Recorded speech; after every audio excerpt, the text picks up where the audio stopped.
수많은 스포츠용품 및 의류 브랜드가 있지만 많은 사랑을 받는 브랜드는 사실 몇 안 됩니다. 그 몇 안 되는 브랜드 중 하나이자 요즘 대세인 독일 출신의 아디다스는 스포츠 분야뿐만 아니라 패션, 라이프 스타일 등에서도 고루 인기를 끄는 최고의 브랜드이며 한때는 락포트나 테일러메이드, 리복 같은 브랜드를 보유했던 거대 기업이죠. 오랜 기간 동안 다져진 노하우를 바탕으로 성장해온 아디다스, 과연 어떤 재미있는 역사와 사실들이 숨어 있을까요? 아디다스와 퓨마, 두 브랜드의 시작에는 다슬러 가문이 있습니다. 아디다스는 1924년 루돌프 다슬러와 아돌프 다슬러 형제가 게브르더 다슬러라는 브랜드로 운동화를 만들어 팔기 시작한 것이 그 시작이었죠. 이후 계속 신발을 만들어 오다가 2차 대전이 끝난 1948년 형 루돌프는 퓨마라는 브랜드를, 1949년 아돌프는 자신의 애칭인 아디와 다슬러를 합쳐 아디다스라는 브랜드를 만듭니다. 미국의 흑인 육상 선수 제시 오원스는 1936년 베를린 올림픽에서 다슬러 형제의 운동화를 신고 4개의 금메달을 획득했습니다. 이는 아디다스 최초의 스타 마케팅으로 사람들에게 알려져 있습니다. 이런 방식으로 올림픽과 월드컵을 장악한 아디다스는 1970년대까지 줄곧 세계 최고의 자리를 차지해왔죠. 아디다스 하면 떠오르는 것은 무엇일까요? 바로 삼선입니다. 이 삼선은 창업 초기 가죽 신발이 늘어나는 것을 방지하기 위해 신발끈을 3번 둘러묶은 모습에서 아이디어를 얻어 탄생했죠. 원래는 기능적인 요소로 탄생된 세 줄은 1949년 상표로 등록되었고 이후 아디다스의 트레이드 마크가 되었습니다. 삼선 덕분에 2023년 1월 현재 아디다스는 톰 브라운과의 소송전을 펼치고 있습니다. 줄 하나는 더 그어져 있는데 하나 모자란 아디다스가 소송을 건 것이 재미있네요. 삼선하면 아마도 많은 분들이 이 슬리퍼를 가장 먼저 떠올릴 겁니다. 어디서나 쉽게 그리고 저렴하게 구할 수 있는 이 디자인, 과연 누가 만들었을까요?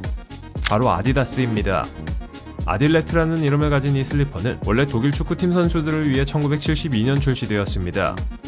당시 선수들은 운동이 끝난 후 샤워할 때 편하게 신을 수 있는 신발이 필요했는데 아디다스에서 이걸 만들어줬던 것이죠.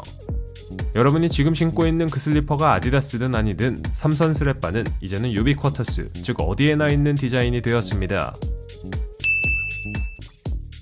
아디다스는 꽤 오랜 기간 동안 축구용품 시장에서 강자로 군림해왔습니다. 1960년대부터 스포츠 의류를, 1963년부터 축구공을 생산했죠.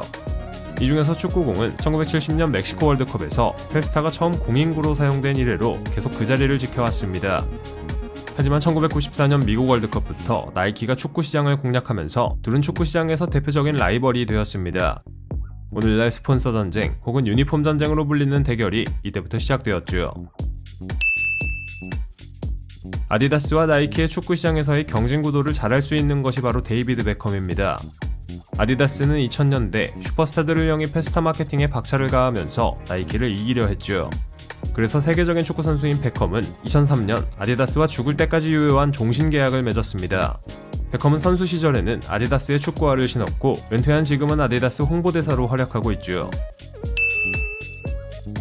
러시아 사람들은 아디다스를 매우 좋아합니다. 고프닉, 즉 러시아 양아치 스타일로 유명한 디자이너 고샤 루브친스키도 콜라보한 적이 있을 만큼 러시아에서 아디다스는 많은 사랑을 받죠. 도대체 왜 러시아 사람들은 아디다스를 좋아할까요? 과거 아디다스의 삼선은 구소련에서 자본주의의 상징으로 받아들여져 입는 것이 금지되었습니다. 당시 세 줄이 박힌 아디다스를 입고 신을 수 있었던 건 부와 권력을 가진 사람들이었죠. 그래서 소련 사람들은 아디다스를 부의 상징으로 인식하기 시작했고 아디다스가 가장 인기 있는 브랜드 중 하나가 되었습니다. 트레포일이라는 이름을 가진 불꽃 로고는 1973년 처음 등장했고 쉽게 볼 수 있는 산 모양의 로고는 2000년대에 등장했습니다. 현재 트레포일은 아디다스 오리지널스 라인에서 주로 사용되고 산 모양의 로고는 스포츠 라인에서 사용됩니다. 과거 소련 사람들이 자주 입은 아디다스의 옷도 트레포일 로고가 새겨진 옷이 많았죠. 하지만 아디다스가 계속 꽃길만 걸어온 것은 아닙니다. 아디다스는 1980년대부터 침체되기 시작했습니다. 당시 스포츠 선수들을 위한 제품만 생산해 속된 말로 디자인이 구렸고 기능만을 강조한 이 옷을 입고 싶어 하지 않아 했기 때문에 아디다스는 망할 뻔했습니다. 아이러니한 점은 사람들이 요즘에는 이런 기능성 의류들을 비싼 돈을 주고 산다는 겁니다. 소비자들의 인식이 변화한 거겠죠. 아디다스는 이 위기를 타개하기 위해 스포츠가 아닌 문화와 결합했습니다. 그 시작은 바로 힙합이었죠. 당시 아디다스의 러셀 시몬스는 추락하는 브랜드 이미지를 되살리기 위해 경영진을 설득해 런디엠씨라는 래퍼들의 공헌을 후원했습니다. 그들의 공연은 폭발적인 인기를 끌었고 이 시점부터 아디다스는 길거리 문화의 대표 브랜드로 자리 잡았죠. 덕분에 아디다스는 힙합을 포함해 다양한 문화와 밀접한 관련을 가지면서 계속 성장해 올 수 있었습니다. 이후 90년대 들어 조금씩 살아나기 시작한 아디다스는 2000년대 들어서 새로운 변화를 꾀합니다. 바로 혁신적인 디자인을 통해 소비자들에게 다가가려 한 것이었죠. 2001년부터 스텔라 맥카트니, 제레미 스캇, 요지 야마모토, 카니에 웨스트 등과 협업하면서 아디다스는 패셔너블한 브랜드라는 것을 사람들에게 각인시켰습니다. 과거의 뼈아픈 경험으로부터 배운 소중한 교훈을 통해 새로운 경영 전략을 내놓은 것이죠. 아디다스 오리지널스 라인이나 구찌나 프라다 같은 명품 브랜드와의 콜라보도 이런 전략의 연장선상이며 일반 소비자들이 아디다스를 쉽게 접할 수 있도록 하는 것입니다. 이런 텐션 덕분에 아디다스는 2000년대 들어 반격에 성공했고 점유율을 회복하면서 나이키와 함께 세계 시장을 양분하게 되었습니다. 하지만 2023년 1월 현재 아디다스는 경쟁사인 나이키와 같이 힘든 시간을 보내고 있습니다. 아디다스가 가장 잘 팔리는 러시아에서는 전쟁, 그리고 중국에서는 코로나로 인해 매출이 급감했기 때문인데요. 전례 없는 위기라는 수식어가 붙을 만큼 아디다스에게는 현재가 큰 위기입니다. 과연 아디다스는 위기를 타개하고 다시 웃게 될 수 있을까요? 그 결과가 매우 기대되는 순간입니다.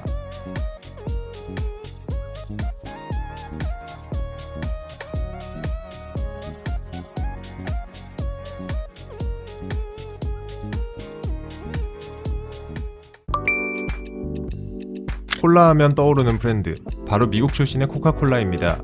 사실 이 브랜드가 얼마나 유명한지 설명하는 건 잘 차려진 식탁에 재뿌리는 격이죠. 검은색 단물이 오늘날 리바이스, 그리고 경쟁사인 펩시와 함께 미국을 상징하는 하나의 아이템으로 사랑받고 있다는 건 두말하면 입 아픈 수준인데요. 과연 19세기에 처음 탄생한 이래로 지금까지 사랑받고 있는 코카콜라의 숨은 역사와 재미있는 사실들은 무엇이 있을까요?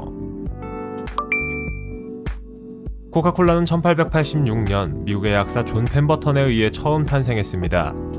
그가 처음 코카콜라를 만들었을 때는 자양강장제로 만들었기 때문에 지금처럼 음료로 사랑받을 것이라고 펜버턴은 전혀 생각하지 못했을 겁니다. 재미있는 것은 처음 만들어졌을 때부터 1903년까지 마약의 일종인 코카인이 들어갔다는 점인데, 당시 1903년까지 미국에서 코카인은 합법이었고 그렇게 많은 양이 들어가진 않아서 별 문제는 없었다고 하네요. 펜버턴이 코카콜라를 만들기 위해 참고했던 음료는 당시 프랑스에서 유행했던 빈마리안이라는 음료였습니다. 이 음료는 보르도 와인이랑 코카인을 섞었던 음료인데요.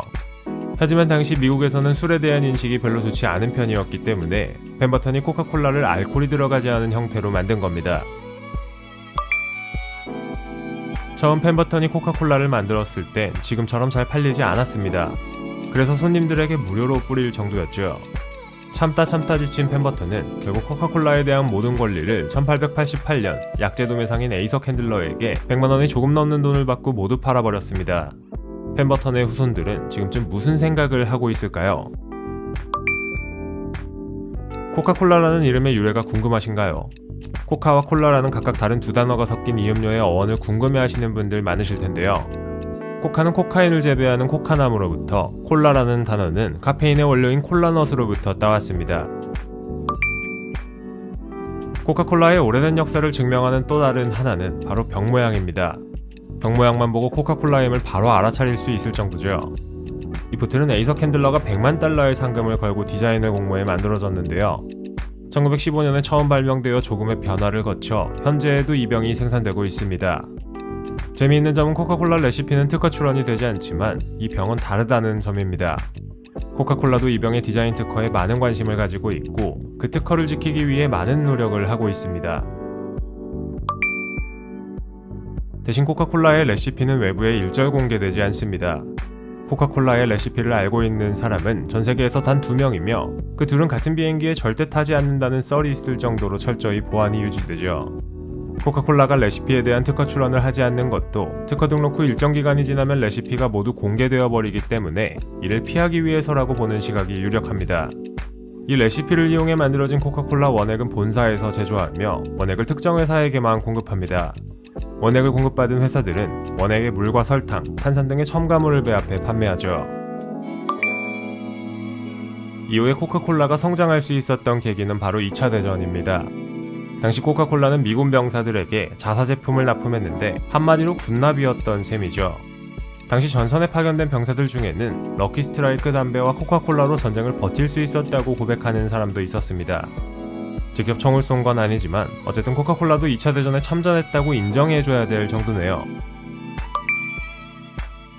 한때 코카콜라는 생맥주처럼 수도꼭지를 통해 컵에 담겨 판매되기도 했습니다. 먹으면 취했을지는 의문입니다. 여섯님 맥주, 마트에서 흔하게 보실 수 있습니다. 캔이든 병이든 6개씩 묶음으로 판매되는 건 요즘에는 흔한 일인데 사실 이건 코카콜라가 1920년대에 가장 먼저 시작했습니다. 맥주 6개 한꺼번에 다 먹는 분들은 코카콜라한테 감사해야 되겠네요. 이런 역사를 거쳐 코카콜라는 지금의 위치에 도달했습니다. 하루에 전 세계에서 19억 잔의 코카콜라가 소비될 정도이며 지구에 존재하는 코카콜라 병들을 쌓아놓으면 달까지 1600번 넘게 왕복할 수 있을 정도로 코카콜라는 사랑받고 있죠. 그런데 코카콜라가 판매되지 않는 나라도 있는데 바로 북한입니다. 맥북이랑 아이폰을 쓰는 놈이 코카콜라 수입 금지를 내리고 미사일도 쏜다니 뭐하는 놈인지 모르겠습니다. 쿠바도 원래는 코카콜라를 안 팔았지만 2015년 무역금지령이 풀려 코카콜라를 팔 수 있게 되었습니다. 멕시코에서 만들어지는 코카콜라는 다른 지역에서 만들어지는 콜라보다 훨씬 더 달고 탄산도 많습니다. 이는 멕시코의 코카콜라에 들어가는 사탕수수 덕분인데요. 미국에서도 멕시코에서 만들어진 코카콜라를 선호하는 사람이 늘고 있다고 합니다. 코카콜라 하면 빼놓을 수 없는 것이 바로 산타와 북극곰이죠. 코카콜라 광고에 자주 등장하면서 코카콜라를 대표하는 하나의 아이콘이 되었습니다. 그런데 이 산타와 북극곰이 언제부터 등장하기 시작했는지 아시나요? 산타는 1931년에 코카콜라 광고에 처음 등장했으며 북극곰은 1922년 프랑스에서 최초로 그 모습을 선보였습니다. 산타클로스가 코카콜라에 의해 만들어졌다는 의견도 있지만 이미 1800년대 후반부터 산타가 등장한 걸 보면 이 주장은 사실이 아니라는 걸 알 수 있죠. 코카콜라의 로고는 100년 넘게 변하지 않았습니다. 1세기 전에 사람들이 우리와 똑같은 로고를 보고 있다는 건 좀 신기한 일이네요. 하긴 이렇게 인기가 많은데 로고가 변할 필요가 있을까요? 코카콜라의 기업 가치는 2014년 기준 815억 달러, 한화로 약 89조로 추산되었습니다. 당시의 기준으로 보자면 코카콜라는 펩시, KFC, 서브웨이, 그리고 버드와이저를 합친 것보다 큰 회사죠. 심지어 회사 주재에 나라인 코스타리카보다 훨씬 더 부자입니다. 코카콜라와 멘토스를 섞으면 빅뱅급의 대폭발이 일어납니다. 우주의 신비를 눈으로 보고 싶다면 유튜브에 코카콜라와 멘토스를 검색해보면 됩니다. 전세계 어딜 가더라도 사람들이 이해할 수 있는 말 첫 번째는 OK이며 두 번째는 코카콜라입니다. 콜라의 힘이 얼마나 강한지 새삼 느껴지네요. 코카콜라 하면 라이벌인 펩시 이야기를 빼놓을 수가 없습니다.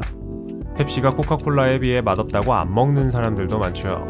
아마 그런 분들은 코카콜라의 톡 쏘는 맛을 좋아해서 그런 것 같습니다. 실제로 탄산 함량의 코카콜라가 더 강하고 점성도 펩시에 비해 약해 목넘김이 좋다고 알려져 있죠.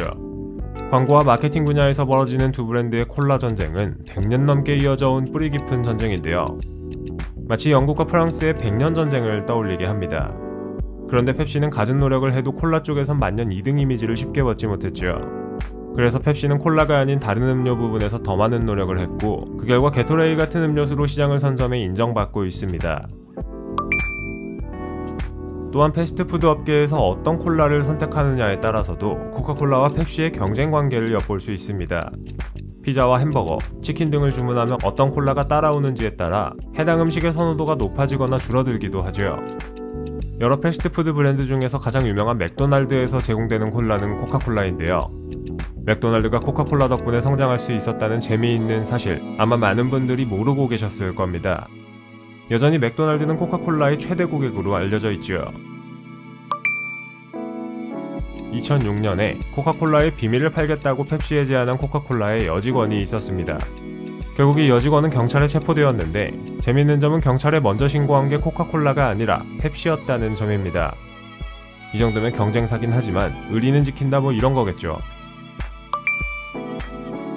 코카콜라를 마시기 위한 적정 온도는 정답은 1도에서 3.3도 사이입니다. 재미있는 건 이렇게 먹는 온도를 코카콜라에서 정해놨다는 것이죠. 코카콜라 제품은 다양한 맛으로 등장합니다.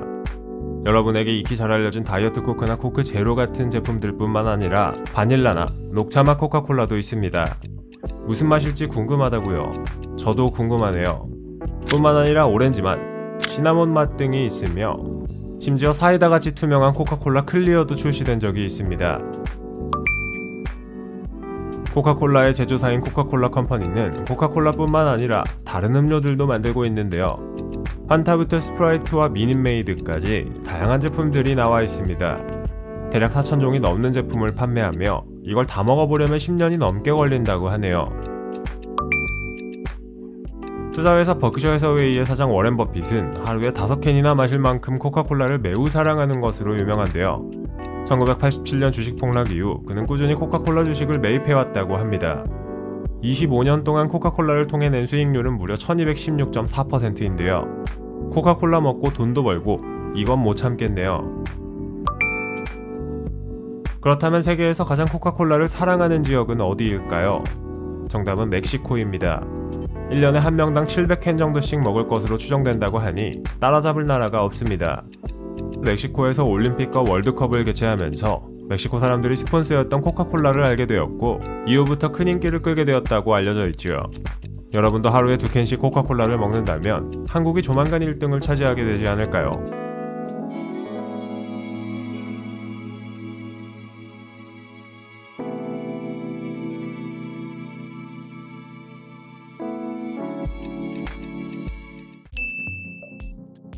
콜라보레이션이라는 단어를 아시나요? 우리말로 협업인 이 단어는 다른 브랜드나 인물, 단체와 같이 무언가를 생산하거나 만드는 행위를 뜻하는데요. 오늘 소개할 신용카드 브랜드도 이런 콜라보레이션을 해 성공한 적이 있습니다. 바로 미국 출신의 신용카드 브랜드 비자입니다. 1958년에 탄생한 이래로 이제는 모르는 사람이 없는 브랜드라고 할 수 있죠. 학생들의 체크카드에도 어른들의 신용카드에도 새겨진 이 브랜드, 도대체 어떻게 시작되었고 어떤 재미있는 사실들이 숨어 있을까요? 1958년 미국의 거대 은행 뱅크 오브 아메리카는 뱅크 아메리카드라는 신용카드를 내놓았는데 이 카드가 훗날 우리가 아는 비자가 되었습니다.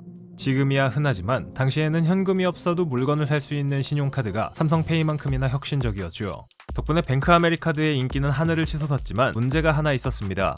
뱅크 오브 아메리카는 처음 이 카드를 캘리포니아 지역에서만 내놓았는데 당시에는 지금처럼 전산이 발달하지 않아 다른 지역에서는 관리하기 어려웠기 때문이었죠. 고민 끝에 뱅크 오브 아메리카는 다른 은행들과 연합체를 형성해 다른 지역에서도 이 신용카드를 사용할 수 있도록 했습니다. 협업 덕분에 뱅크 아메리카드는 미국 전역에서 서비스되기 시작했고 1976년 비자라는 브랜드로 바뀝니다. 왜 비자라는 이름이 붙었을까요? 이 세상에 어느 언어로 말해도 똑같이 발음되는 단어이기 때문에 이 단어를 선택했다고 하네요. 지금의 규모만 보면 확실히 전 세계 사람들이 발음하기 편하게 한 것이 옳은 선택이었네요. 비자 로고는 세계에서 모르는 사람이 없을 정도입니다. 마치 코카콜라나 애플처럼 말이죠. 몇 번의 변화를 거치긴 했지만 여전히 비자 로고는 그 원형을 유지하고 있습니다. 기존 로고를 보면 황금색과 푸른색이 들어가 있는 걸 확인할 수 있는데 이는 비자가 시작된 캘리포니아의 푸른 하늘과 황금빛 땅을 상징한 것이죠. 누구나 비자 로고가 새겨진 카드 하나 정도는 갖고 있습니다. 그만큼 널리 보급되어 있고 세계 어딜 가도 비자 카드로 결제할 수 있죠. 현금을 들고 다니지 않으려는 소비자들은 어디서나 결제할 수 있는 비자의 카드를 선택합니다. 비자는 거래를 중개하는 역할의 결제 네트워크 회사로 그 소임을 다하고 있죠. 우리가 마트에서 과일을 살 때 카드로 결제하면 비자는 그 결제를 처리하고 돈을 마트 주인에게 주는 역할을 맡습니다. 비자는 이 과정을 매우 빨리 처리하기 때문에 우리는 마트 주인에게 돈을 바로 준다고 생각할 정도죠. 대신 비자는 일정 %의 수수료를 상점에서 챙겨갑니다. 안전하게 그리고 빠르게 거래를 도와주는 대가로 말이죠. 비자는 신용카드 브랜드 중에서 한동안 세계 1위 자리를 지켰습니다. 신용카드 회사들 간 순위는 발급된 카드의 수와 그 카드로 이루어진 거래 건수로 측정된다고 하는데 2015년에는 중국의 유니온페이, 즉 은련페이에게 1위 자리를 빼앗기기도 했습니다. 그리고 국내에서는 2020년 4월 기준으로 마스터카드에게 1위 자리를 내주었죠. 물론 비자가 여전히 미국에서는 1위를 차지하고 있지만 그래도 조금 더 분발해야 하지 않을까요? 의외로 많은 분들이 비자가 미국 브랜드인 것을 모르고 있습니다. 그 역사가 미국에서부터 시작되었지만 워낙 규모가 큰 다국적 기업이다 보니 헷갈려하는 사람들이 많은 것이죠. 여러분의 비자카드에 와이파이 로고가 있다면 카드를 꽂지 않아도 결제가 가능합니다. 컨택리스라고 불리는 이 기술은 단말기에 가져다 대기만 해도 결제가 됩니다. 비자는 자신들의 이름을 알리기 위해 협업에 많은 공을 들여왔습니다. 그중 하나가 바로 올림픽을 통한 스포츠 마케팅이죠. 비자는 1986년부터 올림픽 공식 스폰서였고 현재까지 그 명맥을 유지해오고 있습니다. 올림픽 경기장에서 이루어지는 모든 결제는 비자카드로만 이루어진다는 사실이 놀라운데요. 올림픽의 주체인 IOC와의 계약을 통해 2032년까지 올림픽 스폰서를 맡게 되었으니 한동안은 이걸로 계속 이익을 낼 수 있겠네요. 카드에 따라 다르지만 비자카드 뒷면에 비둘기가 있는 경우가 있습니다. 탑골공원 비둘기가 도대체 카드에는 왜 새겨진 걸까요? 이 비둘기 홀로그램은 카드 복제를 막기 위해 도입된 시스템입니다. 1978년 한 디자이너가 평화의 상징인 비둘기와 비자의 이미지가 잘 어울린다고 생각해 로고로 사용할 것을 제안했고 비자에서 이를 받아들였습니다. 이 로고를 만들기 위해 진짜 비둘기가 나는 모습을 사진을 찍어서 스케치한 후 로고로 바꿨죠. 지금까지 체크카드와 선불카드, 신용카드 등 가리지 않고 찍어냈던 비자였지만 시대의 흐름은 거스를 수 없었습니다. 기술이 발달하면서 삼성페이나 애플페이 같은 모바일 결제 서비스가 등장했고 비자도 탭투페이라는 결제 방식을 내놓았습니다. 바로 앞에서 이야기했던 와이파이와 비슷한 로고 이야기죠. 국내에서도 서비스하고 있긴 하지만 아직까지는 이 컨택리스 결제 방식을 모르는 사람이 많아 흔하게 찾아보긴 쉽지 않습니다. 이렇게 시대의 변화에 발맞춰가는 비자, 과거 그리고 현재처럼 미래에도 계속 세계 결제 및 신용카드 시장에서 잘 나갈 수 있을까요? 그 귀추가 주목됩니다.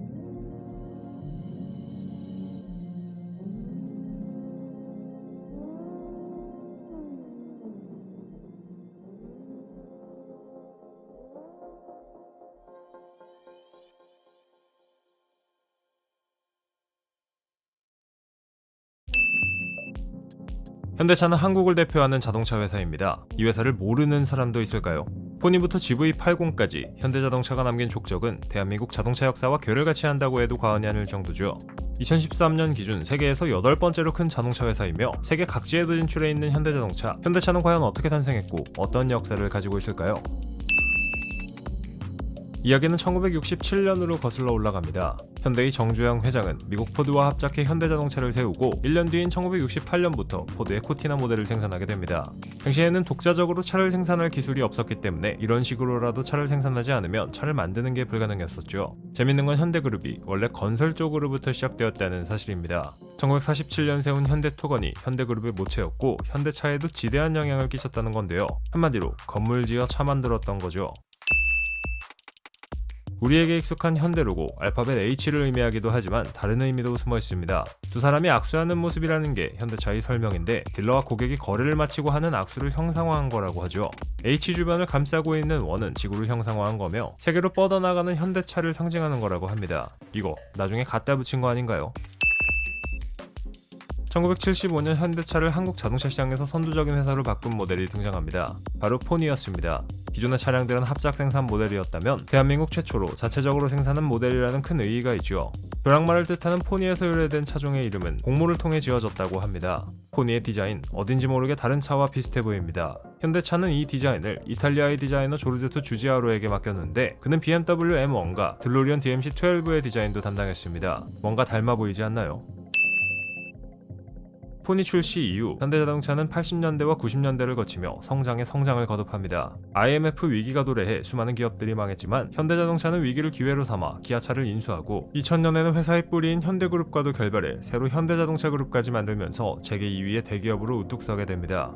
재미있게도 현대자동차가 IMF 당시 위기를 기회로 만들 수 있었던 건 회계 때문이었다고 하는데요. 다른 대기업들이 회계 부정으로 인해 몰락의 길을 걸었지만 현대차는 회계 기준을 지켜가며 기업을 운영해온 결과 유상증자에 성공할 수 있었고 경제 위기를 벗어나게 되었죠.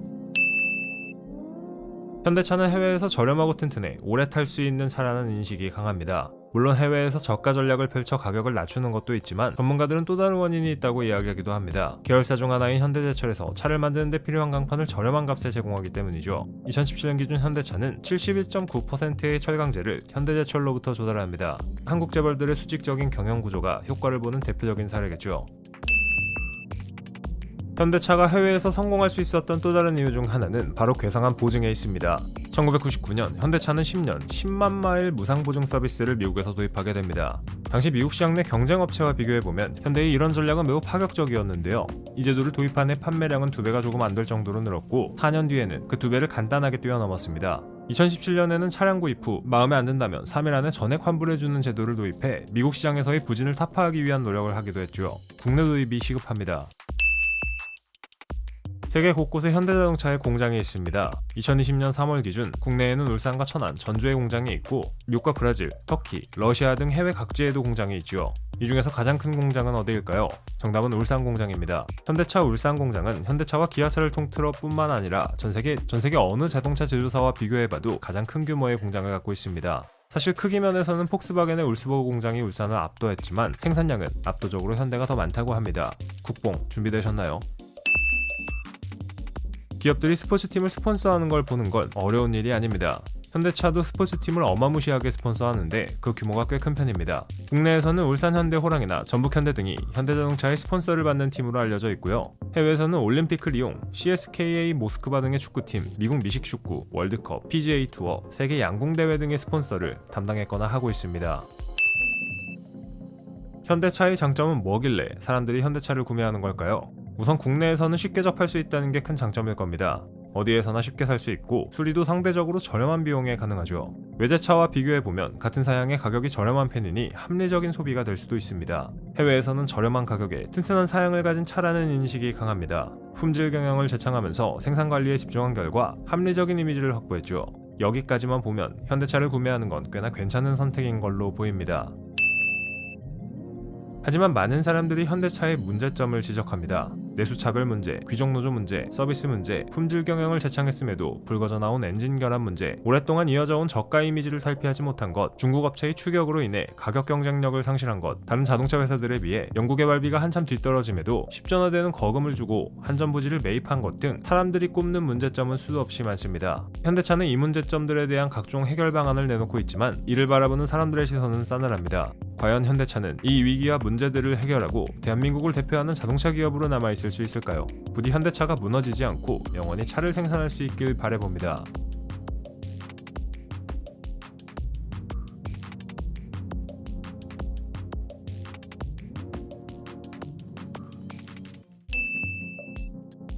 대한민국의 도로를 점령한 기아, 이제는 현대자동차와 더불어 해외에서도 성공 가도를 달리고 있습니다. 해치백과 SUV, 미니밴과 세단까지 다양한 종류의 자동차를 판매하는 기아는 어디서나 쉽게 볼 수 있는 브랜드죠. 물론 페라리나 포르쉐처럼 역사와 확고한 아이덴티티를 갖고 있지는 못하지만 기본에 충실한 성능과 괜찮은 가격으로 사랑받아왔습니다. 그런데 정작 사람들은 기아의 숨은 재미있는 사실들은 잘 모르는 것 같습니다. 그래서 준비했습니다. 기아에 대한 12가지 사실. 지금은 자동차 회사지만 원래 기아는 자동차가 아니라 자전거와 연관이 있었습니다. 1944년 경성전공이라는 이름으로 설립된 회사는 자전거 부품과 강철 튜브 등을 만들던 회사였는데 나중에 자전거 사업이 분리되어 지금의 삼천리 자전거가 되었고 자동차 생산 산업은 기아차가 된 것이었죠. 그렇다면 자전거 부품을 만들던 회사가 어떻게 자동차를 만들게 된 걸까요? 두 발로 힘을 들이지 않고도 앞으로 나아갈 수 있는 운송수단에 관심을 갖게 되었기 때문입니다. 그래서 기아는 1960년대에는 오토바이를 생산했고 1970년대에는 자동차를 생산했죠. 이후 경성전공은 기아산업으로 이름을 바꿨고 1990년에는 기아자동차로 사명을 변경합니다. 그리고 최근에는 기아자동차에서 기아로 이름을 바꾸면서 기존의 제조업 중심 모델에서 벗어나겠다는 의지를 보였죠. 그렇다면 기아라는 이름의 뜻은 무엇일까요? 기아라는 이름은 원래 아시아에서 서다라는 뜻으로 지어졌다고 하는데 아이러니하게도 영어로 기아는 Killed in Action, 즉 작전 중 사망을 의미합니다. 이름만 보면 미군에서 기아차는 절대 안 타겠네요. 1970년대부터 기아차는 외국 회사와의 기술 제휴를 통해 자동차를 본격적으로 생산합니다. 1980년 자동차 공업 합리화 조치 때문에 잠시 생산을 멈추기도 했지만 이후 봉고나 프라이드, 콩코드 같은 모델들을 계속 내놓으면서 기아는 대한민국을 대표하는 회사로 이름을 알리게 됩니다. 참고로 당시 어려움을 겪던 기아가 살아날 수 있었던 데 도움을 준 것은 미국의 포드였습니다. 기아가 포드의 라이선스를 따와서 차를 만들었고 이 차들이 국내에서 사랑받으며 성장할 수 있었죠. 하지만 1997년 IMF 사태가 기아에게도 큰 영향을 미쳤습니다. 당시 자금난으로 인해 결국 부도의 위기에 몰리게 된 기아를 인수한 것은 현대였죠. 지금도 기아는 현대자동차 그룹 산하의 계열사이며 현대차가 기아의 지분을 약 34% 정도 소유하고 있어 대주주의 위치를 차지하고 있습니다. 인수된 이후부터 기아는 현대의 산하에서 좋은 품질의 차를 계속 만들고 있으며 국내에서도 현대와 기아 두 회사를 묶어서 이야기하는 경우가 보통입니다. 기아는 꽤나 튼튼한 차들을 만듭니다. 과거 미국에서 일제차들이 저렴하고 튼튼해서 인기를 끌었던 적이 있는데 기아도 해외에서 일제차와 같은 포지션이라고 볼 수 있습니다. 가격도 충분히 접근 가능하고 거기에 성능까지 좋으니 말 다해죠. 해외의 한 기관에서 1985년부터 2016년까지의 통계를 조사했는데 포르쉐와 벤츠에 이어 기아가 세 번째로 리콜이 적은 회사였습니다. 두 회사는 차량 가격이 비싼 편이니 기아가 얼마나 해자인지 알겠죠. 이렇게 품질이 좋다 보니 기아는 안전이나 품질 관련 상도 꽤나 많이 수상했습니다. 품질과 가격 두 마리 토끼를 다 잡다 보니 그 차가 등장했습니다. 모든 그 차가 그렇지는 않지만 그런 차들을 보면 대부분 그 세계 그 차이죠. 이거 자동차계의 볼드모트 아닌가요? 심지어 기아는 교황도 인정했습니다. 무슨 소리냐고요? 프란치스코 교황이 과거 아부다비와 서울을 방문했을 당시의 의전 차량은 기아의 소울 모델이었습니다. 이 심플하면서도 실속 있는 차량에 교황도 꽤 만족했나 봅니다. 국내에서 지배적인 위치에 있지만 사실 기아는 최근 해외에서도 이름을 날리고 있습니다. 그 중에서도 유럽 시장을 최우선 타겟으로 삼아 판매를 진행하고 있는데요. 형제관계인 현대차와 함께 2020년 기준 유럽 시장 점유율이 처음으로 7%를 넘었습니다. 앞으로 유럽 시장에서 성공할 수 있는 가능성을 보여준 것이죠. 기아가 유럽을 사랑한다는 증거는 또 있습니다. 그들이 유럽에서만 출시하는 시드라는 해치백 모델이 바로 그 증거입니다. 시드라는 모델명은 커뮤니티 오브 유럽, 유러피언 디자인의 약자입니다. 얼마나 유럽 시장에 대해 진심인지 이해가 갑니다. 심지어 디자인을 총괄하는 임원도 유럽 사람입니다. 최근 들어 기아차의 디자인이 세련되어졌다는 것 다들 인정하실 겁니다. 이 작품들은 바로 2006년부터 현대기아차의 총괄 디자이너로 일해온 피터 슈라이어가 창조해낸 작품들입니다. 그가 과거 디자인한 차량에는 폭스바겐의 뉴비틀과 골프, 아우디 TT 등 미려한 디자인으로 유명한 차들이 많은데요. 괜찮은 차가 나온 거 괜히 그런 게 아니었네요. 기아가 스포츠 스폰서로 활발히 활동한다는 것은 다들 잘 아실 겁니다.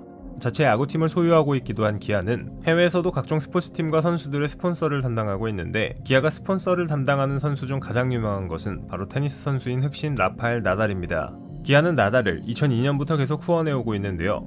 여기에도 재미있는 스토리가 숨어 있습니다. 나달이 무명의 신인이던 시절 그의 가능성을 보고 아낌없이 지원해준 기아에게 고마움을 표시하기 위해 나달은 20년 가까운 시간 동안 계속 기아로부터만 스폰서를 받고 있습니다. 스포츠 마케팅은 이렇게 하는 것이라는 생각이 드네요. 이제는 국내 시장 그리고 유럽과 북미를 넘어 아시아와 호주, 인도 등지로 진출하고 있는 기아. 이제는 확실히 한국을 대표하는 자동차 브랜드라고 해도 무방합니다. 이제는 2분에 한 대씩 차를 찍어낼 수 있을 정도로 기술도 발달했고 품질도 더할 나위 없죠. 기아는 과연 어디까지 뻗어나갈 수 있을까요? 현대차와 함께 해외 시장을 정복할 수 있는 회사가 되길 진심으로 기원해 보겠습니다.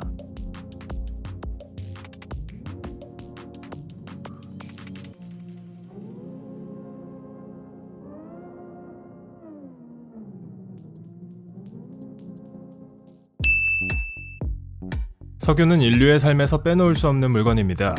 휘발유와 항공유, 경유, 등유와 중유, 그리고 찌꺼기까지 뭐 하나 버릴 것이 없죠.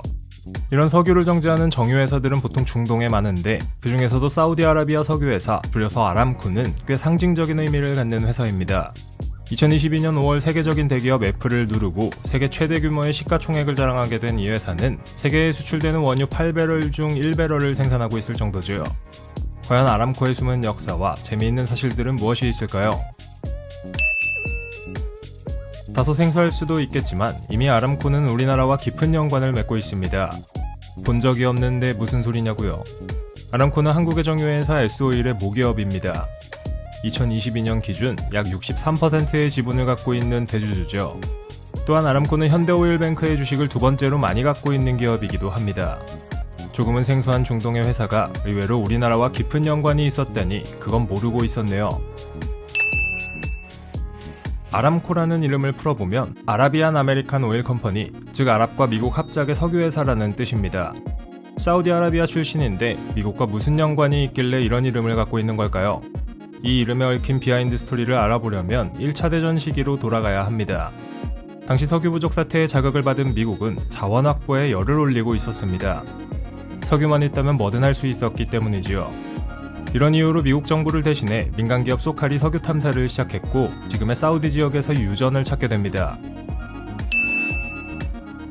1933년 사우디 정부는 미국의 소칼에게 사우디 영토에서 석유를 채굴할 수 있는 권리를 줍니다. 이렇게 해서 캘리포니아 아라비안 스탠더드 오일 컴퍼니라는 복잡한 이해관계가 얽힌 회사가 탄생했습니다. 1936년에는 텍사코가 회사의 지분 일부를 사들였고 이때 미국 회사가 둘이나 들어왔으니 1944년에 이름을 아람코로 바꾸게 되었죠. 이후 1944년에는 정유기업 엑손모빌에서도 석유 채굴권을 확보하면서 이해관계자가 넷이나 되었는데 1980년에 사우디 정부에서 나머지 회사들의 지분을 모두 사들이면서 지금의 아람코가 되었습니다. 2022년 6월 현재 아람코는 90%가 넘는 지분을 사우디 정부가 갖고 있습니다. 여러분이 아시는 것처럼 나라의 주요 수입원이 석유가 되어버린 셈이죠. 아람코의 주요 수출 지역은 한중일을 포함한 아시아 지역입니다. 2022년 5월 기준 원유 수출의 62.3%, 정제품 수출의 46.4%, 천연가스 수출의 25.5%를 이 지역으로 보내고 있죠. 2억 마일리의 먼 나라가 우리랑 깊은 관계를 맺고 있는 이유입니다. 원래 사우디아라비아에 사는 남자들은 전통 복장을 입고 다닙니다. 뉴스나 영화에서 이 복장 많이 보셨겠죠? 더운 날씨로부터 신체를 보호하기 위해 입는 옷인데 아람코의 직원들은 이런 옷을 입지 않아도 됩니다. 개화기 사람들이어서 이런 옷을 안 입는 게 아니고 이런 옷을 입고 근무하면 기계에 옷이 끼어 끔찍한 사고가 발생할 수도 있기 때문입니다. 또한 기름을 만지다 보면 이물질이 옷에 묻게 되는데 여러분도 아시다시피 기름때가 묻은 하얀 옷을 세탁하는 건 좀 힘든 일이기 때문에 잘 입지 않는답니다. 물론 사무직들은 상관없으니 때에 따라 입기도 한다네요. 기름을 파는 건 꽤나 수익성이 좋은 사업입니다. 기름집이라고 불리는 국내 정유회사들이 신의 직장으로 불리는 것도 직원들에게 많은 돈을 쥐어주기 때문이지요. 아람코도 예외는 아닌데 2019년 기준으로 460억 달러 수익을 자랑했습니다. 애플이 같은 기간에 벌어들인 돈의 2배 정도죠. 전 세계적으로 유명한 쉐브론이나 BP, 로열 더치쉘 같은 정유회사들의 수익을 모두 합쳐야만 아람코의 수익과 맞먹을 수 있을 정도였습니다. 갑자기 국적을 사우디아라비아로 변경하고 싶네요. 아람코가 석유만 채굴할 것이라고 생각한다면 경기도 오산입니다. 아람코는 특허도 있죠. 그것도 한두 개가 아니라 2020년 기준으로 무려 683개의 특허를 확보했습니다. 물론 이것도 돈이 되니까 하는 겁니다. 심지어 게임 회사인 넥슨과 NC소프트, 닌텐도의 주식도 사들이고 있죠. 석유란 게임이 별로 연관은 없어 보인다만 어쨌든 미래가 있다고 생각해 투자하는 것 같습니다. 뿐만 아니라 아람코는 본업에서 사업을 확장해 나가고 있기까지 합니다. 원유를 생산하는 것뿐만 아니라 원유를 정제한 화학 제품까지 만드는 걸 목표로 하고 있죠. 이렇게 하면 원가 경쟁력이 좋아져 이익을 극대화할 수 있기 때문으로 쉽게 말해 더 많은 돈을 벌 수 있다는 겁니다. 최근 S-오일이 석유에서 화학물질로 중점 분야를 바꾸어 나가고 있는 것도 모기업 아람코의 입김이 있었기 때문에 가능한 일이었죠. 석유를 채굴하는 것은 사실 친환경과는 거리가 멉니다. 석유를 채굴하면서 그리고 석유가 사용되면서 이산화탄소가 배출되어 지구온난화에 영향을 주기 때문이죠. 그런데 정유회사인 아람코가 친환경 사업을 펼친다면 아람코는 2016년 미국 기업 제너럴 일렉트릭과 함께 풍력 터빈 사업을 추진했고 S-오일과 협력해 수소 기술 개발, 현대차와 함께 친환경 엔진 그리고 연료 개발에도 열을 올리고 있습니다. 국가 차원에서 진행되는 친환경 에너지 사업에 국영기업인 아람코도 가담해 새로운 시대를 맞이하고자 하는 것이죠. 과연 앞으로 아람코는 정유회사를 넘어 에너지와 관련된 모든 것을 담당하는 회사로 발돋움해 나갈 수 있을까요? 그 미래가 주목됩니다.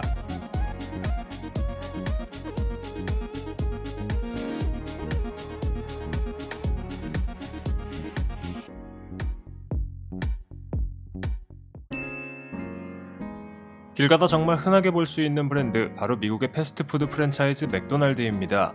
살면서 빅맥을 한 번도 안 먹어본 사람은 있겠지만 한 번만 먹은 사람은 없으시겠죠.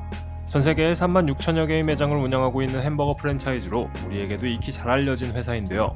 지구상에서 초당 75개의 햄버거가 팔려나갈 만큼 글로벌한 브랜드인 맥도날드, 과연 어떤 재미있는 사실과 역사가 숨어 있을까요?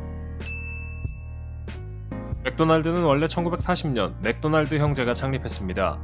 하지만 맥도날드와 관련해 우리에게 더 익숙한 이름은 바로 레이 크록입니다. 믹서기와 종이컵을 판매하는 영업사원이던 그는 53세에 맥도날드 형제와 동업계약을 맺고 작은 햄버거 가게를 지금의 거대한 프랜차이즈로 만든 사람입니다. 특히 햄버거 맛의 표준화, 생산과 공급의 시스템 정립으로 맥도날드를 패스트푸드의 대명사로 떠오르게 한 인물이죠. 맥도날드에서 판매하는 콜라는 코카콜라입니다. 참고로 경쟁사인 롯데리아는 펩시를 팔고 있습니다. 콜라 전쟁은 햄버거 시장에서도 여전하네요. 맥도날드의 대표 캐릭터는 바로 이 친구, 로날드 맥도날드입니다. 원래 맥도날드의 캐릭터는 스피디라는 친구였지만 아이들에게 조금 더 친근하게 다가갈 수 있는 마스코트가 필요했고 덕분에 로날드 맥도날드가 탄생하게 되었습니다. 오늘날에는 산타클로스 다음으로 세계에서 유명한 캐릭터죠. 맥도날드에는 차를 타고 주문할 수 있는 드라이브스루가 있죠. 드라이브스루가 매장 주문보다 더 빨리 들어가기 때문에 급하다면 드라이브스루에서 주문하면 됩니다. 아마 해외에서 맥도날드를 가보신 분들은 메뉴가 조금씩 다르다는 걸 느끼셨을 겁니다. 대표적인 예가 바로 진도 대파버거 같은 상품이죠. 맥도날드는 맛의 표준화를 중요하게 생각하지만 그에 못지않게 현지화 전략도 중요하게 생각합니다. 인도에서는 소고기를 먹는 게 금지되어 있기 때문에 빅맥 대신 치킨 패티가 들어간 마하라자맥이라는 메뉴를 팔고 대만이나 싱가폴, 필리핀에서는 라이스버거를 판매합니다. 해외여행 가면 각 나라에서만 먹어볼 수 있는 버거를 먹어보는 것도 재미있는 일이 되지 않을까요? 맥도날드에서 빨리 제조되는 햄버거 종류가 몇 가지 있는데 상하이 버거, 더블 불고기 버거, 치킨 버거, 치즈 버거 등이 이에 해당합니다. 시간이 없다면 이 햄버거 종류를 시키면 되겠네요. 맥도날드 쉐이크 좋아하시죠? 이중 딸기 쉐이크에는 50가지의 화학물질이 첨가되는데요. 딸기 맛을 내기 위해서입니다. 쉐이크뿐만 아니라 햄버거에 핑크 슬라임이라는 화학물질이 첨가되어 문제를 일으키기도 했었고 프렌치 후라이에도 화학물질이 첨가됩니다. 먹을지 말지에 대한 판단은 여러분의 자유입니다. 맥도날드 매장은 대부분 규모가 크죠. 반면 크기가 작은 매장도 있는데요. 도쿄, 상하이, 싱가폴, 멕시코시티 등 세계 각지에 존재합니다. 이런 매장은 크기가 13평 혹은 더 작은 경우도 있고 보통 음료를 판매하죠. 맥도날드는 골드카드라는 회원카드를 유명인사들에게 주는데요. 이 카드는 맥도날드에서 무제한으로 공짜로 음식을 먹을 수 있는 카드입니다. 미국의 배우 롭 로, 워렌 버핏이랑 빌 게이츠가 이 카드를 소유해서 맥도날드 제품을 아무 때나 먹을 수 있는 것으로 알려져 있고 빌 게이츠는 특별히 전세계 어딜 가더라도 맥도날드를 공짜로 먹을 수 있습니다. 햄버거도 빈익빈 부익부가 되는 순간이네요. 전세계 맥도날드의 직원은 총 180만 명입니다. 대전광역시 인구가 153만 명이니까 직원들만 모아도 도시 하나 세우는 건 순식간이네요. 또한 전세계에서 맥도날드를 이용하는 사람들은 하루 평균 7천만 명으로 이 사람들만 모아도 인구수로 한국을 능가하는 나라를 세울 수 있습니다. 맥도날드 프렌치 후라이 좋아하시는 분들 많으실 텐데요. 사실 매장에 가서 먹으면 광고에 나오는 거랑 별반 차이가 없다는 걸 느낄 수 있습니다. 이는 제조 후에 냉동 상태로 유지되어서 그렇습니다. 매장에 도착해 기름에 튀겨지기 전까지 냉동 상태에 있다가 매장에 도착해서 튀겨지죠. 이 맥도날드 프렌치 후라이에도 비밀 재료가 들어가는데요. 프렌치 후라이에는 소고기향, 영어로는 비프 플레이버라는 재료가 들어간다고 합니다. 집에서 이 프렌치 후라이를 해먹어보고 싶은 분들에게는 아쉬운 말이지만 이 재료의 제조법은 공개된 적이 없습니다. 맥도날드는 어린이들을 위한 장난감인 해피밀을 내놓고 있습니다. 도라에몽부터 레고까지 동심을 사로잡는 장난감들을 내놓고 있죠. 덕분에 햄버거를 파는 맥도날드는 세계 최대의 장난감 유통업체라는 타이틀까지 얻을 수 있었고 해피밀 세트를 통해 매출의 15% 정도를 올린다고 하니 어린이들을 상대하는 법을 잘 알고 있다고 할 수 있겠습니다. 최근 몇 년간 한국에서 맥도날드의 점포수와 인력수는 꾸준히 감소해왔습니다.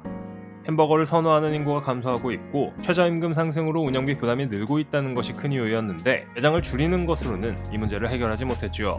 그래서 한국 맥도날드는 운영 방침을 수정해 2023년 7월 기준으로 다시 늘어나는 맥도날드 매장을 볼 수 있을 예정입니다. 기독교의 상징과도 같은 십자가, 모르는 사람이 있을까요? 때로는 악을 퇴치하는 상징으로, 때로는 신실한 믿음의 상징으로 기능하는 십자가보다 맥도날드가 더 유명하다면 한 조사 결과에 따르면 맥도날드의 골든아크 로고가 전 세계적으로 십자가보다 인지도가 높다고 합니다. 믿음도 중요하지만 먹고 사는 문제가 얼마나 중요한지를 간접적으로 보여주는 사례라고 할 수 있을 것 같네요. 이렇게나 유명한 맥도날드에도 우리가 몰랐던 재미있는 사실들이 많이 숨어 있었다니 놀라울 따름입니다.